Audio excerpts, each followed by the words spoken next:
while setting up your crypto or wallet on different exchanges or other service providers.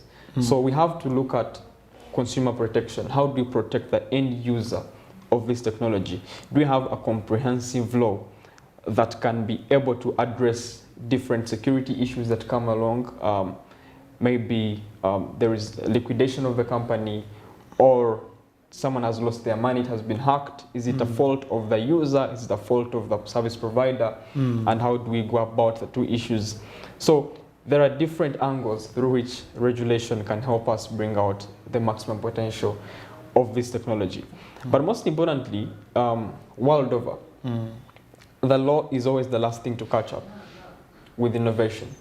Always the last thing to catch up. And an example I can give you is the mobile money. When mobile money technology was rolled out here, we had no regulation for it. There was no legal framework for it. So it had to operate in a vacuum until they say, okay, these are the guidelines you have to follow in the interim as we draft a comprehensive law. So all the time, there has been a groundbreaking innovation or technology. The law always plays catch up. So we cannot say Ugandan authorities or Capital Markets Authority or other regulatory bodies are being slow on this. They have to do the case studies, they have to do feasibilities, they have to do and understand how the technology works. But most importantly, while they do their studies and understanding the environment in which it operates, they should not suffocate the technology from running. And that's why we had the Bank of Uganda coming up and saying we have a sandbox in which crypto-based businesses can apply and be part of, so that they give a regulator a good scope to understand how the business works. In case we are to draft a law, we need to know which areas to focus on, or which areas are of concern for consumer protection, which areas of concern for company governance and all that. So the regulation has a lot to help society with. Actually, the greatest beneficiary could be the government from the regulation. We've seen countries where these people who run cryptocurrency businesses, like the exchanges. Exchanges, just by explanation, are places or companies where you go to buy and trade different cryptocurrencies or digital assets. So these governments are making sure that for you to get a license, you pay a certain amount of money. That license could be renewable every after 1 year. And there are guidelines for your license to be renewed. There are terms and conditions of how you're going to operate in that country. So it is an additional source of income for the government. If, for example, these exchanges are working, they are subject to different taxes in the country. So the moment you do not legalize their stay here or how they operate, you are losing out on potential areas of benefit for the state. For example, in India, they have rolled out taxation laws for cryptocurrency. They charge capital gains tax for people who invest in digital assets. Capital gains tax is the tax that is applied when you make an investment and then you make a profit of it. So the moment you make a profit of your digital asset investment and you're trying to liquidate, there is a certain tax that you have to pay to the state. It could be 10% or 20%. Those are just the modalities of how different countries have decided to go about regulation. But I'm trying to show you that governments stand to benefit most out of the regulation part. The end consumer, of course, also stands to benefit, and also it will help us realize maximum potential of this industry, because right now, some entities are wondering, do we go mainstream in advertising and marketing, or are we breaking a certain law? Even when it's clear they're working in a vacuum, but they are scared of overstretching the authority, and you can't be so daring. You can only do so to some extent. So they don't know to what extent should they do their marketing, to what extent should people be innovative. And the moment you have a regulation that people understand to be favorable, that fosters innovation, we're going to have very many brilliant ideas coming up in the crypto and blockchain space. People are going to be very innovative. For example, how easy can it be to transact? You don't need a smartphone. It's going to transition to other small phones to send your cryptocurrency. How do we make payments feasible for other retailers using blockchain? it may not be directly about crypto, but using blockchain for their transactions. So there is much more we stand to benefit with the regulation. But the other concern that people usually have when we discuss cryptocurrency legal framework is, doesn't it then affect the decentralization aspect of cryptocurrency? No, it doesn't. Because what regulation does, it does not regulate the protocol or how the code runs. It regulates how we interact with the product or with the service. How does the service provider safeguard the end user? How does the service provider work around to ensure compliance with the state? The privacy issue is not in question because it is not one part that is directly micromanaged by any authority on the blockchain. So you cannot say that the decentralization aspect has been compromised because we are under regulation. The government will not say, we want to see a particular exchange's blockchain and how or who is transacting. No, so it doesn't trickle down to the decentralization aspect or the anonymity aspect of cryptocurrency. They will basically be looking at how do we make it seamless, how do we make it easy for people to transact, and how do we make it very secure in this economy for people to build on it and also to interact with the technology. So that is some of the basic parts that regulation can focus on. Yeah, and that was a very interesting one. Most people will say that most of my friends, especially those that are very crazy about crypto, they'll say that regulation will really compromise, the whole concept. We just want to bypass all these regulations, and why are you bringing regulations? But that was a good, insight there. Now, let's talk about the wallet. You've talked about the exchange, and we understand exchanges now are present even here in Uganda. Well, there's something we don't understand a little bit there. There's one guy who told me from South Africa. He's a very good, trader on crypto. He once made a statement that really, baffled my mind. He said that the moment someone comes to you and they tell you they can help you buy crypto, that's a scam. That's what he was saying. That for crypto, go do the research yourself. Take 3 months off. Learn how the business runs. Get into the market. What is the role of the exchange in this particular case? Do we need an exchange, or it is just another way of people making money? Or is it relevant to have an exchange in the cryptocurrency transactions? Okay, so the exchange plays the role, if I'm to make a comparison in traditional finance, it plays the role of a bank. It is a digital bank that you use to access these different markets. So it is a place you go to where you find different products listed. You can select and say, I would want to buy this depending on my research and study. This is what I'm interested in. So the exchanges are important and required in a way that they bring everything to you in one product, in one package. So they are an equivalent of a bank. I can store my money on an exchange. I can easily transact or send you money if you have an exchange as well. So because they have inbuilt crypto wallets that we use to transact. So they are a necessity, but a necessity that has to be safeguarded. Because exchanges, just like banks, just like any other companies, they are subject or susceptible to different market conditions. We have heard about stories where crypto firms have collapsed. You must have heard a story about Celsius. We've had a story about Three Arrows Capital. Different crypto exchanges have undergone liquidation and bankruptcy. So we don't want to have a situation where we don't have a guiding or a law that helps us know how to deal with such an issue when it happens in the country. How are depositors' funds protected? I recently made some suggestions somewhere where I was saying that if we could have the equivalent of depositor protection fund in cryptocurrency that safeguards the end users to know that in case anything happens, at least part of their money is insured with a certain body. And the other thing that we may need to think about in terms of regulation, people must be saying that, crypto should be left alone. It's meant to be revolutionary. It's meant to be anti-government, anti-centralization. But then you ask that person, if, for example, you have Bitcoin in your wallet, it could be custodial wallet or any other kind of wallet. If you have your Bitcoin, what happens if you are incapacitated to access your Bitcoin? You could be as a result of death, because death is certain. What Uncertain. happens when you die? Who is in charge of your assets?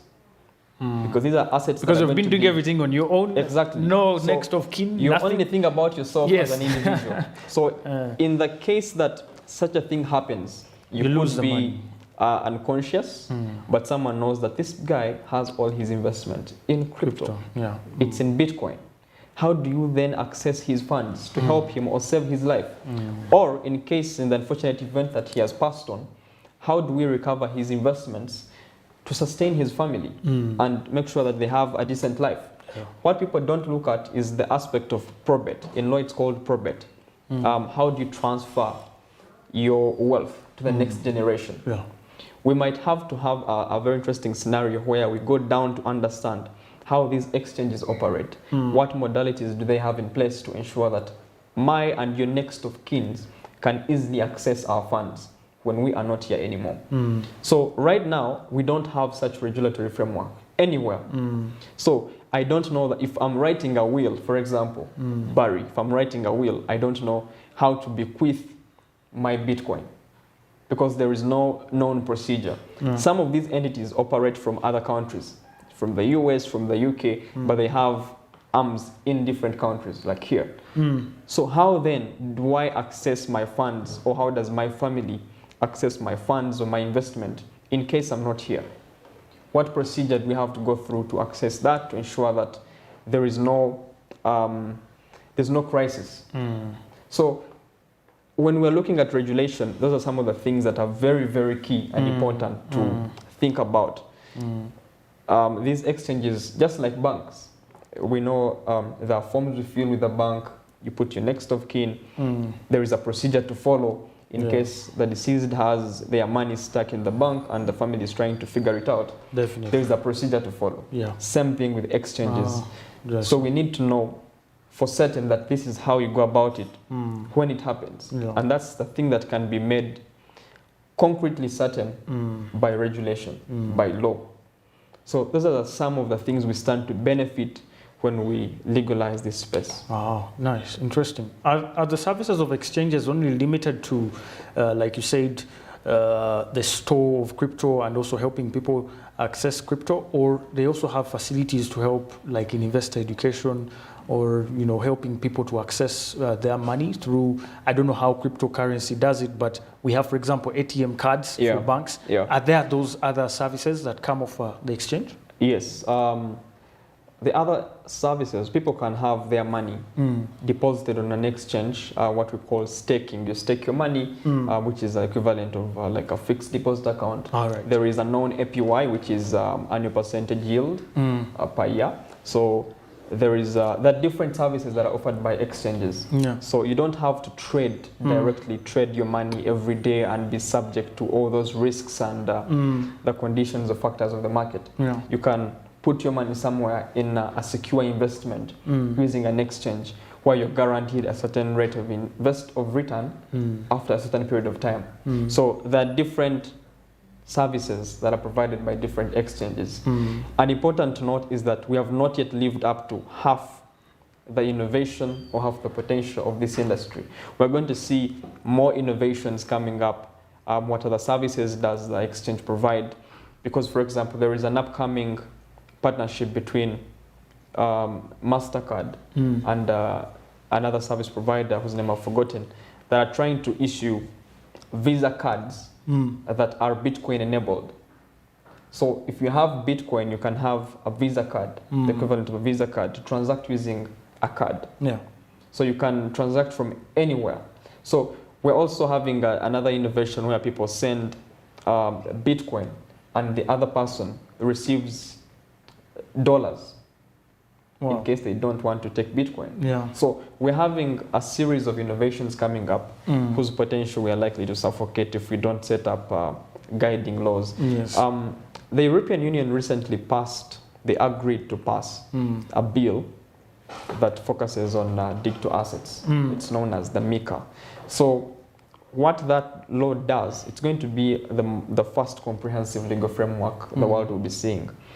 What the law does, they regulate, first of all, who issues crypto or digital assets. So you have to meet a certain threshold for you before you issue out the digital asset for investment to different people. There are also requirements for you to do an ICO. An ICO is the initial coin offering.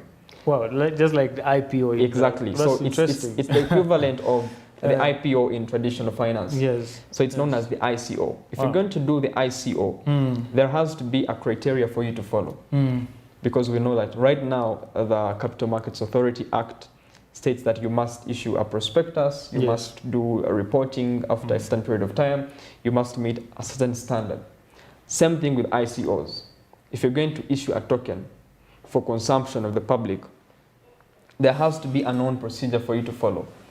If it means issuing a white paper, the equivalent of a prospectus in traditional finance, do so, and to whom, to which authority, how do they assess you, how do you report to them to ensure that you are transparent and the business is legitimate. We don't have scenarios of vanishing people's money because it has happened before. And most commonly with ICOs.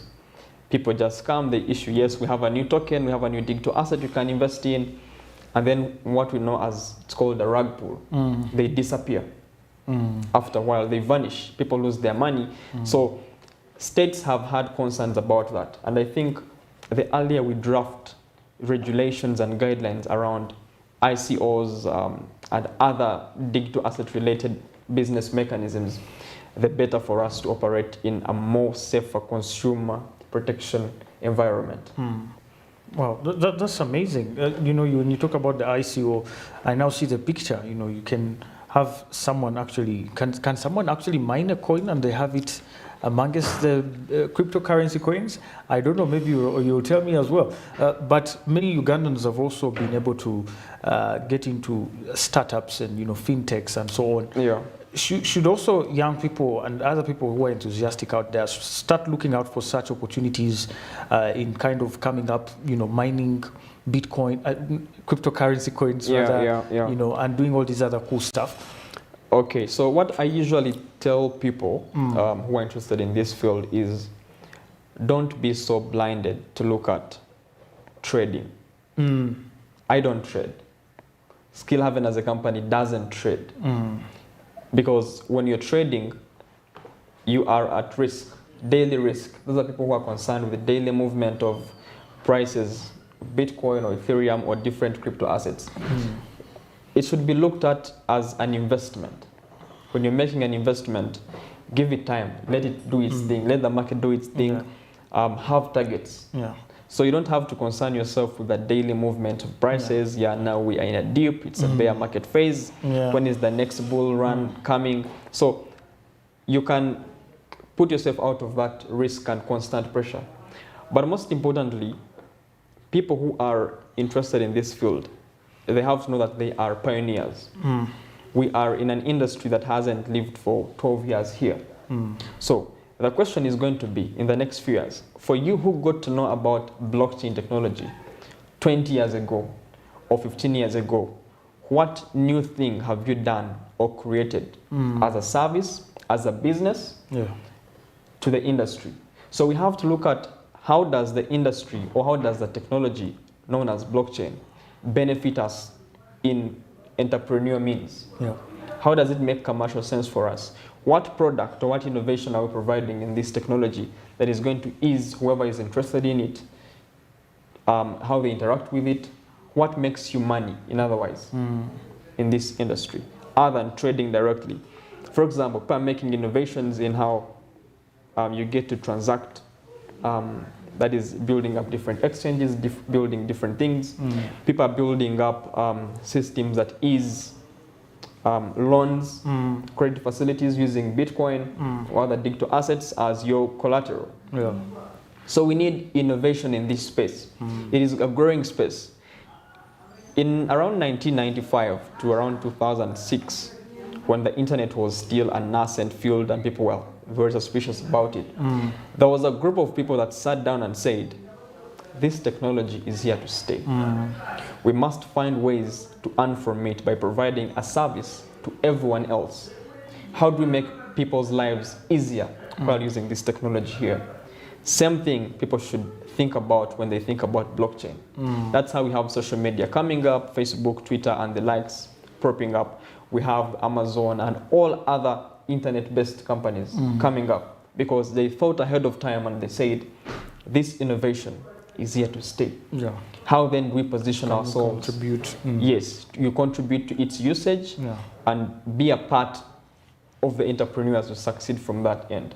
So when we think about blockchain and cryptocurrency, let's not have our minds fixated on how much we're going to earn from the price movement of Bitcoin or Ethereum.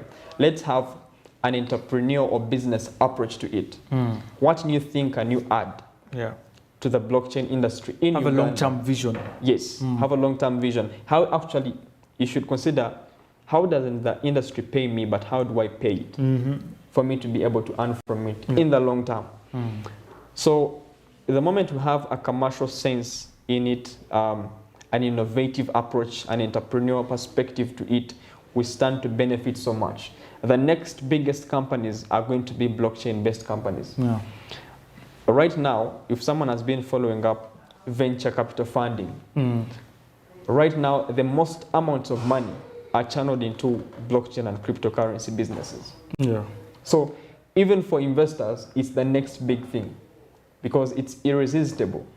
And just like any new or emerging technology, there's always suspicion about how long it's going to last, if it's actually going to last. But I saw something interesting last week.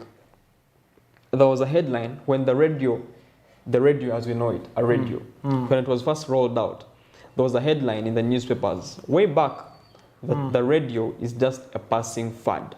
The radio technology persisted. It became a thing. Every household had a radio. Same thing when video games were coming up. Companies that were very prominent in making toys said that, you know what, video games are a passing fad. Video games have persisted. They're the biggest thing in entertainment right now. The internet, same thing. They said the internet would not last, especially after the crisis. They said it was a passing fad. They have said the same about cryptocurrency and blockchain technology. But all these innovations have met the test of time. They are here to stay. So we have to understand how we position ourselves to benefit from the entire market as entrepreneurs. Not just a brief segment. Not just investors hoping to make a few bucks today and tomorrow. Of trading. Yes. Wow, thank you very much, Mr. Barry. It was always it's always a good time with you My on the pleasure. show. Yeah, and Skill Haven is the company. He's a lawyer, by the way, and very interested in law and crypto. And maybe you can tell them about the event that is coming up very soon before we wind up. Okay. So Skill Haven, in partnership with CLET. CLET is Center for Legal Technology, Center for Legal Education Technology. Yes. Yeah. So we're having an event coming up where we are doing blockchain and the law masterclass. So we're trying to do an outreach to young lawyers or lawyers who have interest in technology and emerging technologies to have a grasp and understanding of what blockchain is and how can they position themselves to benefit from the same. It's going to be running from the 21st to 24th at Law School Makerere University. Would be great having Smart 24 there to cover the event. Thank you. Thank you very much. There you have it, ladies and gentlemen. That's it. From us here and the team at Financial Markets, we're very glad that you joined us. I was talking to Mr. Barry Ainomugisha, Counsel Barry, and definitely lots of cool stuff as well coming up ahead of crypto here in Uganda. Thank you very much. I'll catch you next time, same place, same time. Goodbye for now.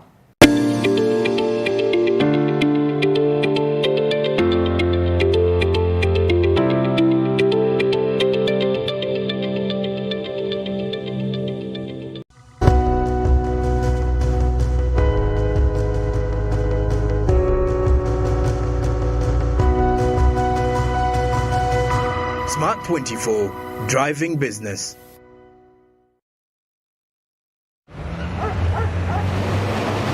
You know the crowd is ready.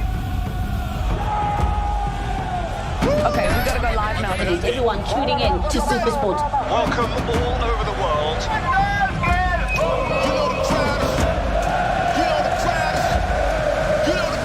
It's time for the main event.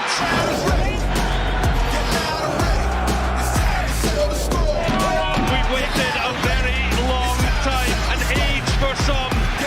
It is delicious, glorious, glorious. Just like. Are you ready for football's greatest season? Live on SuperSport, only on DSTV.